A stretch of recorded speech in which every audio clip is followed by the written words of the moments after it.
మరి. సరే సరే. ఏం పని చేస్తావో ఏమో కానీ నేను పోతానా, జర పని మంచిగా చూసుకో.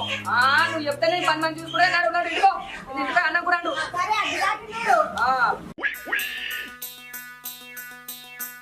కాలేజీ ఓంగ కన్ను కొట్టి నన్ను కల్లి విల్లి ఎత్తాడమ్మో. ఈడు సిన్నోడుగా లింగడు, పెద్ద దొంగడు పచ్చిలంగాడు. ఏడికి పోయినా ఎంబడి పడుకుంటా చెప్తాడు నన్ను. అబ్బా ఈ రోజు అయితే గిరాకీ మంచిగా అయింది నా షాపులా. రోజు ఇట్లనే అయితే నేను ఇక లచ్చలకి లచ్చలు సంపాదించుకోవచ్చు. ఎవరికంటే గిరాకీ వాళ్ళకు ఉంటది. కార్యం ఎక్కువ ఎత్తా, అది ఎక్కువ ఎత్తా, ఇది ఎక్కువ ఎత్తా అంటే ఎందుకు వస్తారు? ఎవరు మంచికి ఇస్తే వాళ్ళ దగ్గరకు వస్తారు. ఏందే ఎట్లా కనబడతానే నీకు? బాగా మాట్లాడతావు. గిరాకీ చేసుకునే విధంగా ఉంటది. నువ్వు వచ్చేసి అప్పుడే కళ్ళ బొమ్మ లెక్క కూర్చుంటే వస్తారా? పిలుచుకోవాలి నలుగురిని. బాగా మాట్లాడతాను. మంచికి ఇస్తే వాళ్ళే వస్తారు, పిలుచుకోని అవసరమేం లేదు. అది నా ఇష్టం. ఒక్కొక్కరికి నా గిరాకీ బాగా వస్తుందని చూసి కడుపు మండుతాంది.